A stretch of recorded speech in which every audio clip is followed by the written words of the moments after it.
Now, I am extremely excited to welcome our special guest for today. Some of you may recognize her as a winner of MasterChef Season 3 with Gordon Ramsay, or a few of you may have even eaten at her restaurants in Houston. And so Christine Ha is a blind cook whose first cookbook, Recipes from My Home Kitchen, was a New York Times bestseller.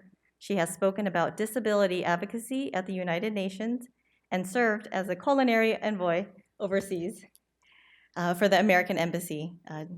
The James Beard Foundation named her first restaurant in Houston, The Blind Goat, as a semifinalist for the 2020 Best New Restaurants in America.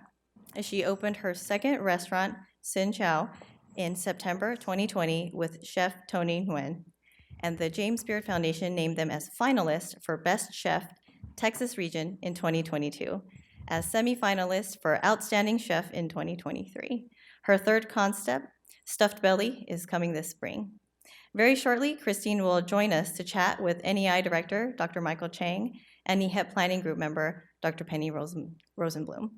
After the chat, we'll have an opportunity to ask Christine questions.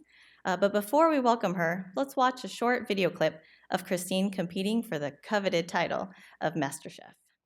Now, it is my honor to welcome our moderators, Dr. Chiang and Dr. Rosenblum, and our guest of honor, Christine Ha. Please join me in welcoming.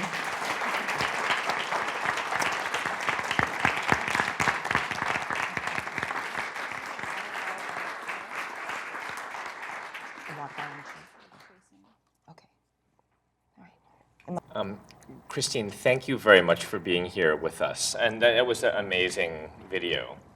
Let me introduce myself, and we'll have Penny introduce herself, and then we'll start by chatting with you a little bit. So I'm Michael Chiang. I'm director of the National Eye Institute, a middle-aged Asian American man with black hair that's peppered with gray, and wearing a blue jacket. Very excited to be here. Hi, I'm Penny Rosenblum. I am also middle-aged and have some peppering going on with the hair. I have glasses, and amazingly, I managed to pick a blazer that has some green in it for St. Patrick's Day, black pants, and a black shirt. I'm Christine Ha. I have no idea if I have gray hair. I'm visually impaired. I think it's my haircut is short. It's dark brown naturally.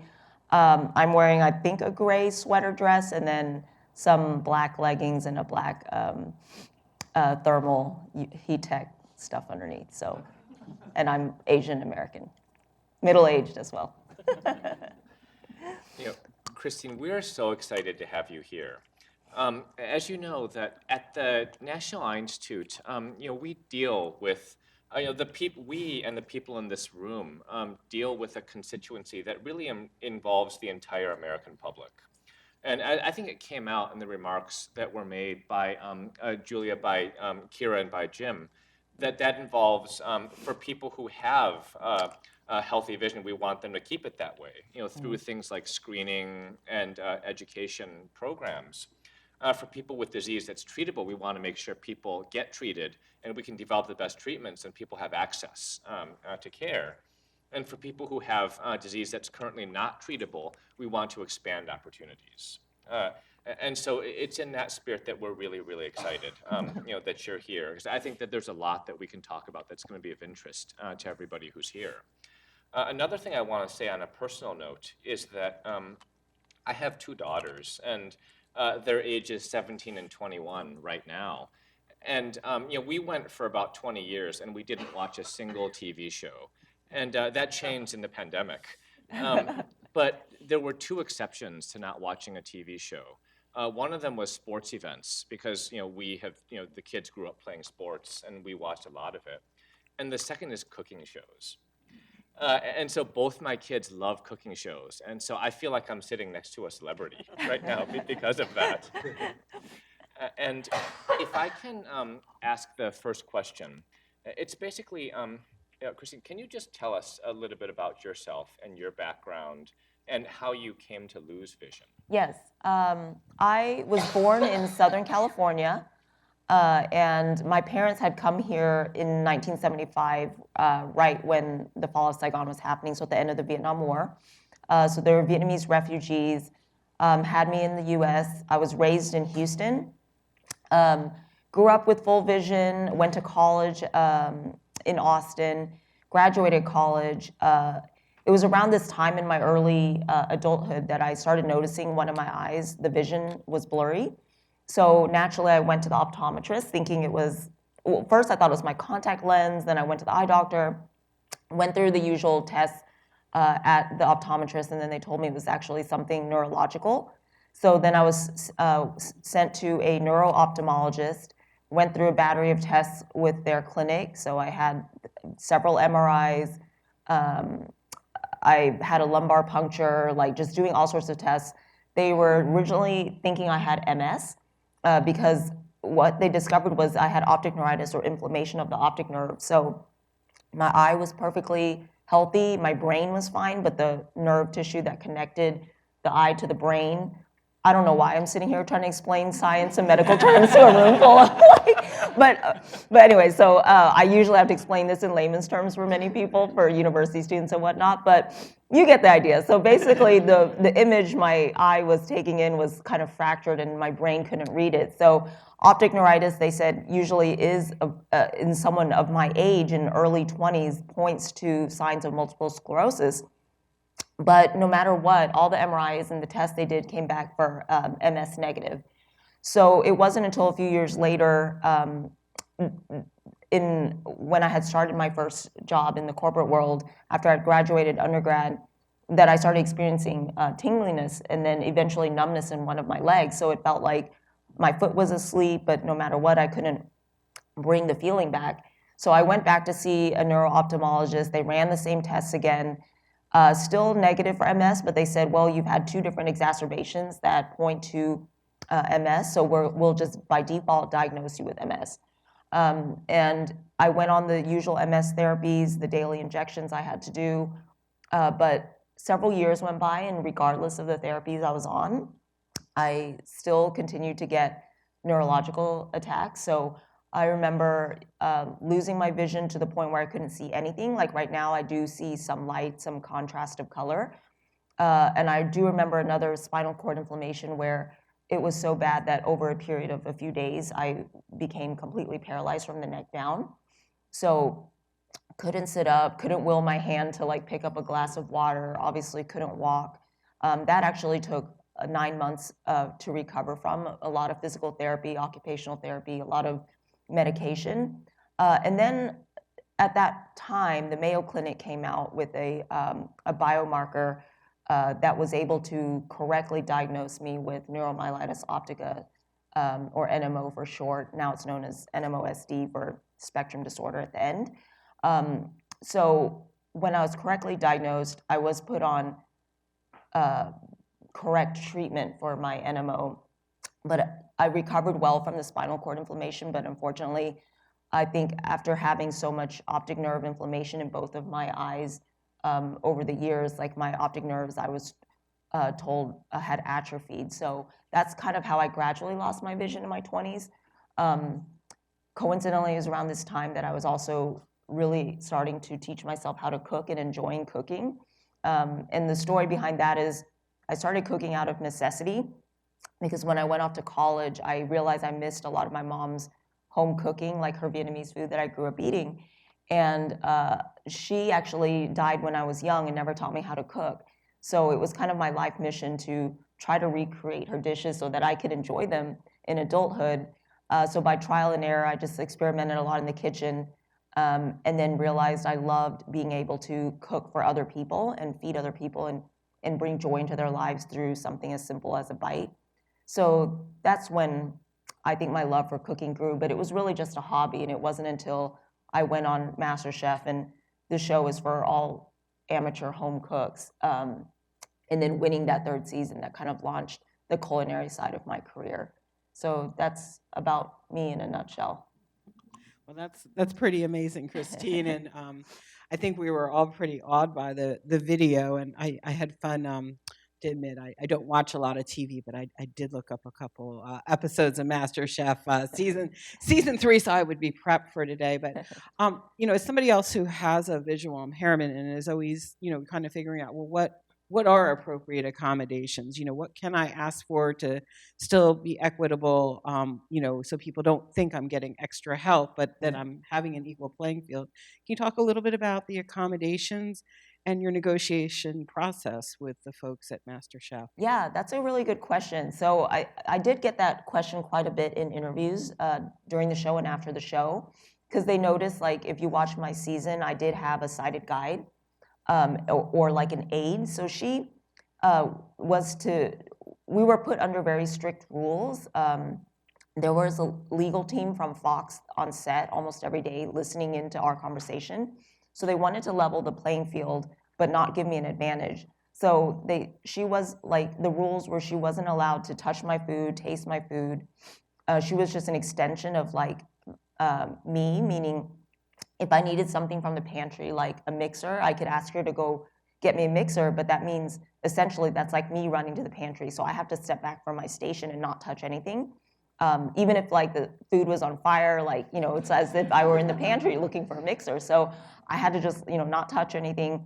I couldn't ask her things specifically like, oh, does this piece of steak look done? I would have to ask like, what color is this steak? Is it red, pink, brown, black? And then from that, I would kind of be able to deduce using my other senses to like whether the steak was overcooked or just right, medium rare, whatnot. So there were definitely rules that they placed on us for it to be fair. And I think people who watch the show or maybe don't fully understand still think like, oh, Christine had an advantage because she still had someone there to like help her. But I want to tell those people like, do you know how difficult it is to meet someone that you've never met before and learn to communicate in such a way? And, I always think like people who are sighted, they can look at their pan and immediately know, okay, this steak is burnt, but I have to vocally ask her, say like, Cindy, is this steak now like really charred brown? And then she'll say yes, or she'll be like, it is still pink, and then, then she has to communicate that back to me. So it adds seconds on the clock. So to me, I think but I never wanted to have like be considered like I had a leg up or an advantage. So I do believe in leveling the playing field in life, but I think for me it was I felt like I had to fight for things like 100, 200, 300% just to get to feel like I was on their same playing field. So I think being someone who's visually impaired in the competition, it still felt like a disadvantage, but I appreciated that the producers provided me like different kitchen gadgets and things that would help me cook on the same level as the rest of the sighted folks. Thanks, Christine. Christine, thank you for sharing this. Can you tell us a little bit about how you went from the MasterChef experience and how that led you to the career that you have now? And just tell us a little bit about the work that you do now. Sure. It's kind of crazy to think back and think how far like I've come and what my life is like. Like I know 20 years ago, if someone were to say, do you know that in 20 years you would be this, this, and this? I would be like, get out of here. I think for me, like when I auditioned and went on MasterChef, I had left my corporate career after I was dealing with all these health issues and then my diagnosis and then my vision loss.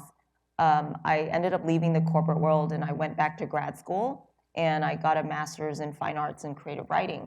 So it was because my love for literature helped me get through those really dark times when I was dealing with the vision loss and when I was going through the paralysis and all I could listen to were audiobooks and that was the only thing that helped me pass the time.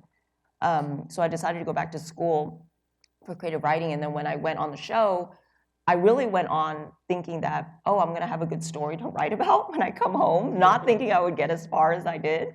I was just like, oh, I'm gonna go on and Gordon might call me a donkey and cuss me out and I'll have a really good essay to like write and then get published and, kind of like this insider track to MasterChef or whatever. So I really went to just feed my creativity and have a good story, not expecting to get as far as I did. And then winning that season, of course, a lot of opportunities opened up.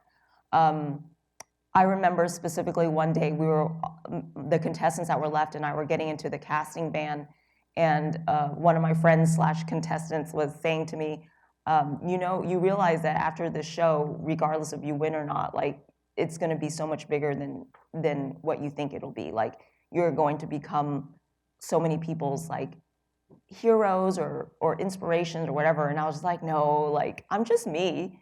And they said that's why like people like love to hear your story, because you're still just very down to earth, but you still project like this, I think, this inspiring story and this motivational story. So the opportunities, yes, like culinary wise, it's given me the opportunities to do cooking shows, judge MasterChef Vietnam, do a lot of events, and eventually open up my own restaurants in Houston.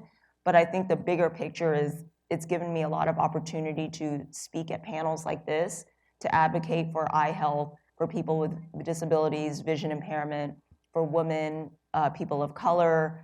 I think all of these things, the bigger message is, now I've realized like my true purpose is, yes, winning MasterChef is great, the $250,000 prize is great, the cookbook deal is great, but now I see like I'm able to potentially affect people's lives in a positive way with my message and just being my true authentic self. And I think that's the true reward, I think, that came out of this.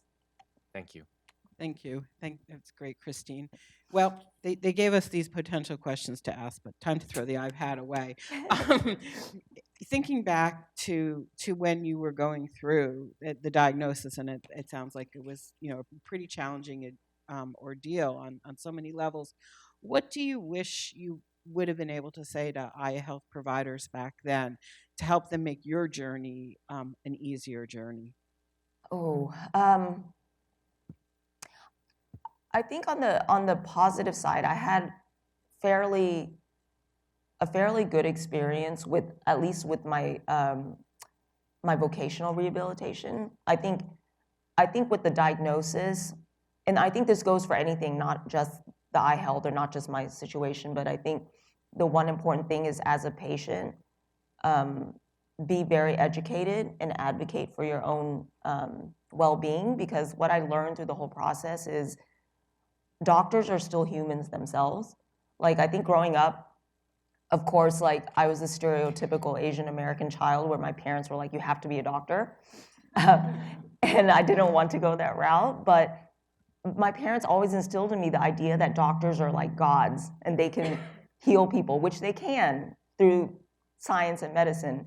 And they always place this huge importance on how doctors like do these amazing things, and it's the best career to have. So growing up, I think I had that image in my head, like, okay, something's wrong, I go to the doctor, that first doctor is immediately gonna know what's wrong with me and how to fix it. And that was not the case with my situation. It took probably 4 years for me to be correctly diagnosed, but even before that, like, I was in this nebulous stage of not knowing what I had.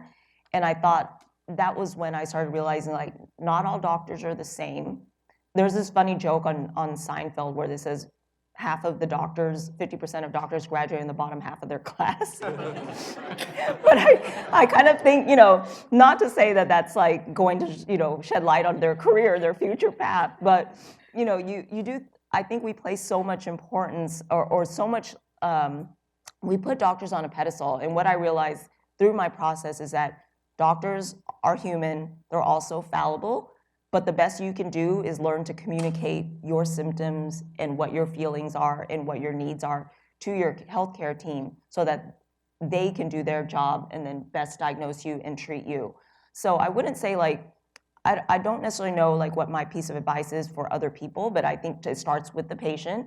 I think as professionals in this industry, I think it's important to also listen to the patient.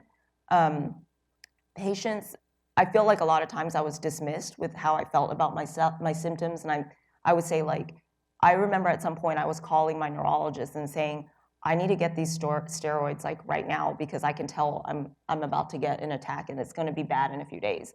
And it would still take some time or whatever, and then sure enough, like, I didn't get the medication in time, and then I had like a pretty serious attack. So I think a lot of times it's about open communication, and then listening clearly, and every patient and every doctor is different, so you kind of have to understand how to navigate that communication path as well. But I think just open communication, I think, is probably my advice for everybody in that. situation. Yeah, I think very much so. And whether we're talking the healthcare end of it or the rehab end of it, if we don't communicate on both sides, it's really hard for us to make positive outcomes. Thanks. So thank you. This is Julia at the podium. Now it's our turn to ask questions. From the audience, we're going to steal the microphones from our moderators up front, and we'll have them focused around. So raise your hand if you'd like to ask a question, and we do ask that when you ask your question, you state your name, your affiliation, and then your short question.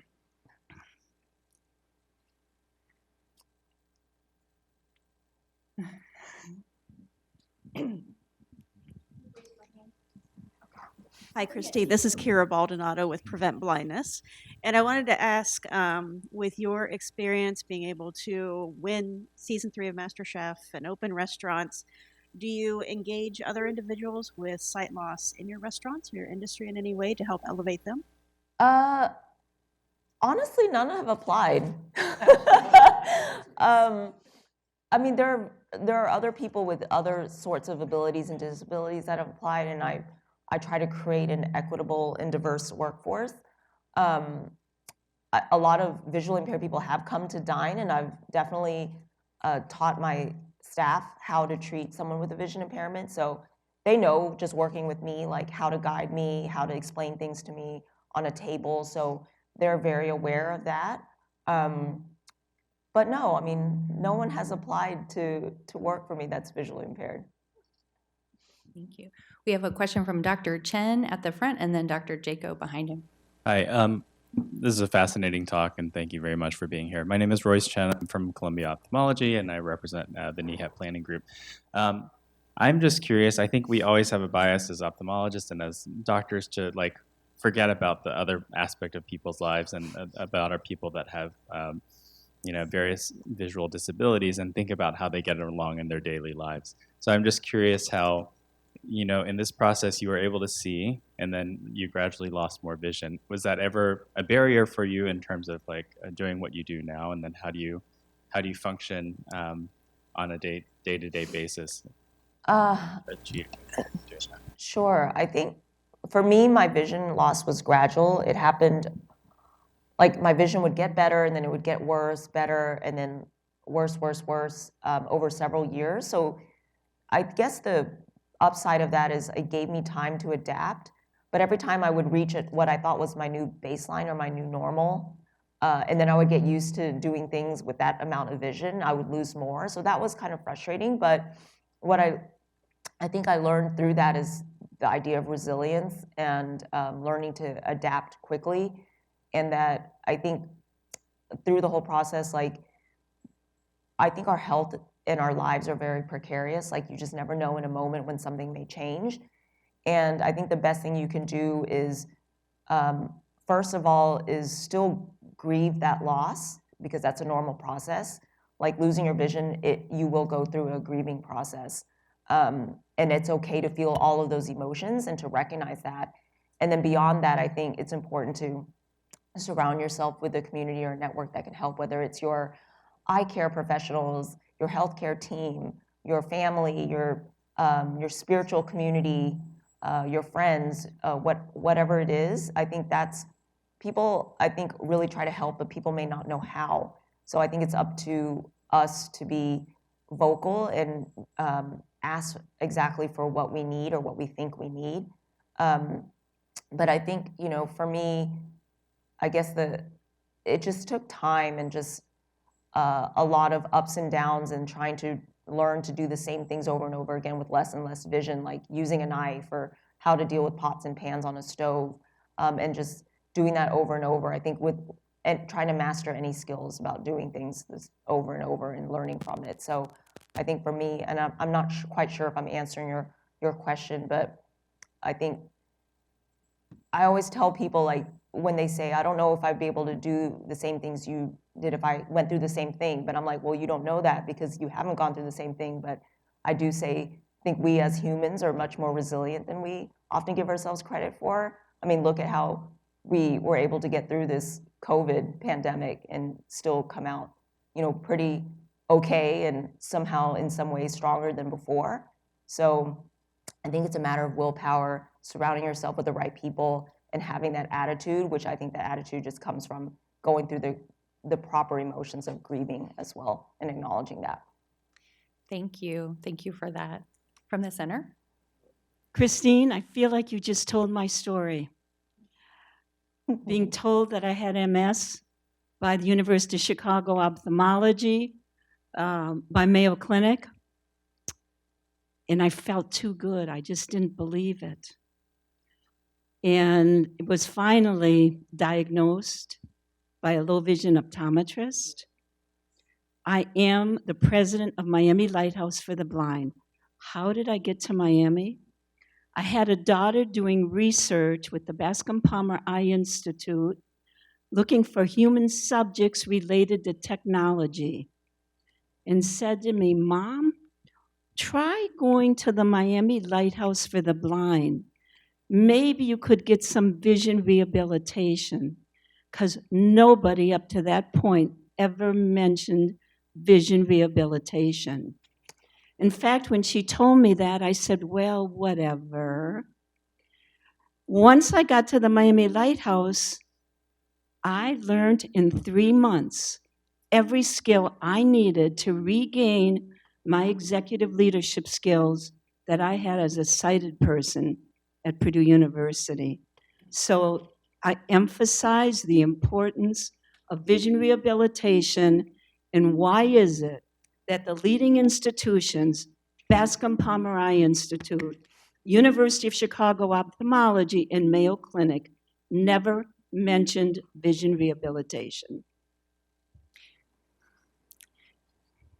Thank you for your comment. I think we have a question over here. State your name, affiliation, and a short question. Good morning. Is it on? My name is Dr. Tiffany Humes. I am an African-American female. It is on, okay. Slightly overweight. I'm wearing a green, bright green shirt, and I have straight hair that's pulled back into a bun. So my question was, as a woman of color and a first-generation American living in the South, did you feel that you were exposed to any institutional bias? And if so, did you feel that may have delayed your final diagnosis? These are real things. Yeah, I honestly, I feel like maybe I was dismissed with some of my feelings, and when I tried to communicate with my original healthcare team about my symptoms and what I thought I was going through, but I think it was more because of perhaps my gender, yes, and I think my age. Ageism is a thing as well, and I think because I was so young, I was kind of dismissed, like, oh, well, she's still young, she doesn't have enough experience in life to know her body.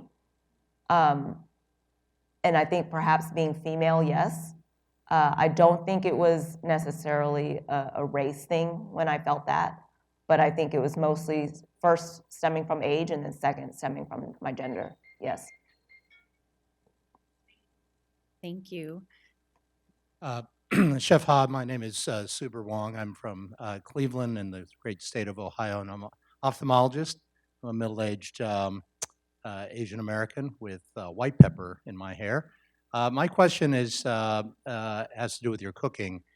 We often say that you first taste your food with your eyes, and as a chef, in terms of innovation and creativity, how do you approach continuing to evolve as a chef, new recipes and so forth? I know you mentioned originally that you were trying to recreate the taste that you had from your mother, but how do you continue to innovate as a culinary artist? And thanks for sharing your story. So inspirational. Thank you. Sure. That's a good question because I've actually been asking myself that lately. I can always come up with new dishes by how they taste, but I'm wondering over time, how does presentation change? I think about how once like square plates were in and then round plates are back, and I don't necessarily know these trends. And this goes even with like fashion. So I'm just like, I don't know like what's what's the trend or what are people leaning to, and like, you know, I read about like the Pantone color of the year and things like that, and like what's, you know, what people are doing in their kitchen and interior design of a restaurant. But I think that is something I do struggle with, is to try to evolve my presentation and my plating with the times. I think for me, the process of plating, at least when I was on the show, I do attribute it to the fact that I used to have vision. So I would close my eyes and visualize how I want something to look on a plate. And I think about just the negative aspect of a plate. Like, you don't want to fill the whole plate. You kind of want things to fill up maybe 1/3 of a plate so that it pops out visually. But that is something that I have been honestly like struggling with, is thinking about how does plating look nowadays? What is pleasing visually for people? But I think something that I offer on the flip side is that because I'm much less of a person that eats with my eyes first, I will always think about the nuances, that the small things that go into what a bite experience is like in your mouth. So the differences in temperature, the contrast in texture, the different flavors and taste profiles. Does it balance? So I think I'm much more keen and in tune with that aspect of eating a meal. And then I also think, of course, I think for those who are visually impaired, you can relate to me about the user friendliness of a dish. Like, you know, it's like sometimes of a plate, those chefs that talk about how they use tweezers to plate everything, and then like it comes out to me, I'm like, I don't care, I only want to know if it tastes good. Or like a dish that's like very difficult to eat because there's things on your plate that you're not supposed to eat, and then like I don't know that as a visually impaired person. So I do think about the kind of the user experience of someone who's eating this dish. Like, is it very fussy, or is it simple so that the focus is more on the taste of the food itself? Thank you so much. This half hour went by so fast. I know there are still some questions out there. I know I had a few that I was hoping to get in as well, but thank you so much for spending this time with us and for cooking all those wonderful things for the people who get to enjoy them. Thank you for having me, everyone.